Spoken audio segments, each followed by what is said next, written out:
नमस्ते।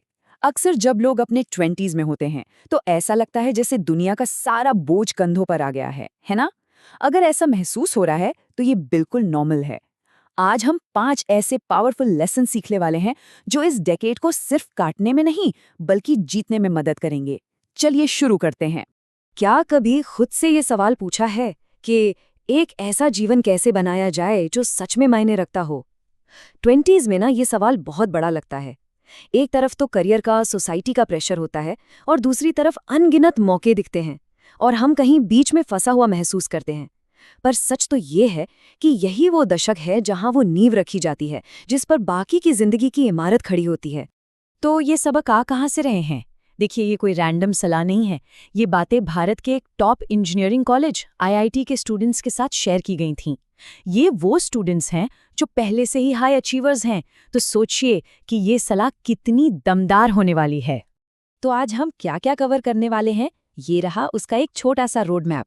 हम बात करेंगे अपनी किस्मत को खुद लिखने की, सिकंदर की तरह सोचने की, एक ऐसा करियर बनाने की जो वक्त के साथ ग्रो करता रहे, अपने माहौल को खुद डिजाइन करने की, और आखिर में अपनी फील्ड के टॉप 20% में कैसे शामिल हुआ जाए।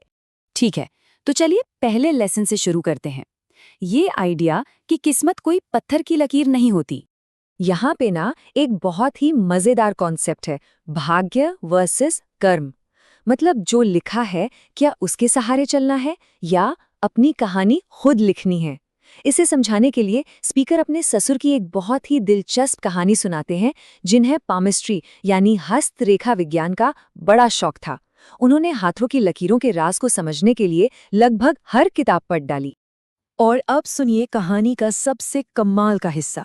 हस्तरेखा विज्ञान पर जो सबसे बड़ी और सबसे ऑथेंटिक किताब थी, उसके आखिरी पन्ने पर उन्हें सिर्फ एक लाइन मिली: हमारे काम में हमारी भाग्य रेखाओं को बदलने की शक्ति होती है।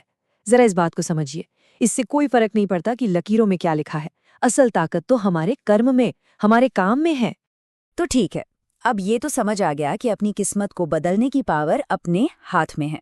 लेकिन सवाल ये है कि 20s को किस माइंडसेट के साथ जीना चाहिए? सिकंदर महान के बारे में तो हम सबने सुना ही है। वो एम्बिशन यानी महत्वाकांक्षा का सिंबल था। 30 साल की उम्र से पहले ही उसने दुनिया का एक बहुत बड़ा हिस्सा जीत लिया था। उसका पूरा फोकस बाहरी दुनिया को जीतने पर था।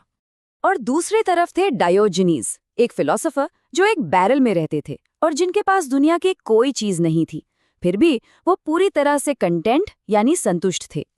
एक मशहूर कहानी है कि जब सिकंदर महान ने उनसे कहा कि जो मांगना है मांगो, तो डायोजनीज ने बस इतना कहा, बस मेरी धूप से हट जाओ। तो सवाल ये उठता है, अपने 20s के लिए कौन सा रास्ता सही है? सिकंदर वाला एम्बिशियस रास्ता या डायोजनीज वाला संतोष का रास्ता? देखो, इसका जवाब ना काफी सीधा और साफ है। 20s का जो दशक है वो सिकंदर बनने का समय है। ये बिल्ड करने का, जीतने का और खुद पर काम करने का समय है। बाद में 40s और उसके बाद डायोजनीज बनने के बारे में सोचा जा सकता है, जब कुछ बना लिया हो। चलो अब इसी अलेक्जेंडर वाले माइंडसेट को पकड़ते हैं और देखते हैं कि ये करियर पर कैसे लागू होता है। कॉलेज में करियर को लेकर ना 2 रास्ते होते हैं। एक आम रास्ता है, पहले कुछ साल एक्सप्लोर करने में बिता दिए और फिर तीसरे साल में पैनिक होने लगता है जब प्लेसमेंट का टाइम आता है। लेकिन दूसरा स्ट्रेटेजिक रास्ता है, पहले दिन से ही बिल्ड करना शुरू करना। और जानते हैं जल्दी शुरू करने का फायदा कितना बड़ा है? ये 10 गुना ज्यादा हो सकता है। ये ठीक वैसे ही है जैसे कंपाउंड इंटरेस्ट काम करता है ना। जो काम पहले और दूसरे साल में किया जाता है, वो तीसरे साल और उसके बाद तक कई गुना होकर वापस मिलता है। लेकिन एक बात साफ है, एम्बिशियस होना आसान नहीं है। रास्ते में सेटबैक्स आएंगे ही आएंगे, असफलताएं मिलेंगी ही। पर असली खेल फेलियर से बचने का है ही नहीं। असली खेल इस बात का है कि गिरने के बाद कितनी जल्दी वापस उठा जाता है। रेजिलियंस यानी लचीलापन, यही असली सुपर पावर है। अब हम उस लेसन पर आते हैं जिसे स्पीकर इन सब में सबसे ज्यादा जरूरी मानते हैं। एक बहुत ही दिलचस्प पेरेंटिंग स्टडी में रिसर्चर्स ने ये पता लगाने की कोशिश की कि किसी बच्चे की फ्यूचर सक्सेस का सबसे बड़ा प्रेडिक्टर क्या होता है। पता चला कि वो पेरेंट्स की इनकम नहीं थी, वो स्कूल की क्वालिटी भी नहीं थी, वो था उनका पड़ोस, वो माहौल जिसमें वो बड़े हुए। ये बात सुनकर शायद हैरानी हो, लेकिन ये सच है कि हमारा माहौल बहुत ज़्यादा मायने रखता है। बचपन में हम अपना पड़ोस नहीं चुन सकते, लेकिन जैसे जैसे हम बड़े होते हैं हम यकीनन अपने माहौल को आकार दे सकते हैं। हम अपने दोस्त चुनते हैं, हम वो कंटेंट चुनते हैं जो हम कंज्यूम करते हैं, हम उन विचारों को चुनते हैं जिन्हें हम अपने दिमाग में जगह देते हैं। मतलब हम ही अपने माहौल के आर्किटेक्ट हैं। चलो अब इन सारे लेसन्स को एक साथ लाते हैं और एक फाइनल एक्शनेबल गोल सेट करते हैं। हम एक ऐसी दुनिया में जी रहे हैं जो बहुत तेजी से बदल रही है। एआई और ऑटोमेशन के आने से रेलेवेंट बने रहना एक असली चिंता बन गई है।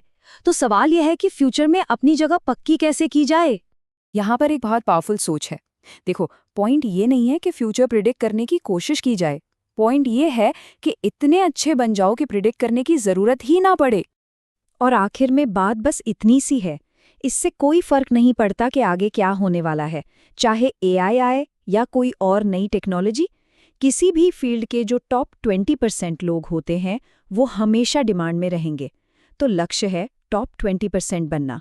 तो सवाल ये है, क्या वो मेहनत करने के लिए तैयार हैं जो इसके लिए चाहिए?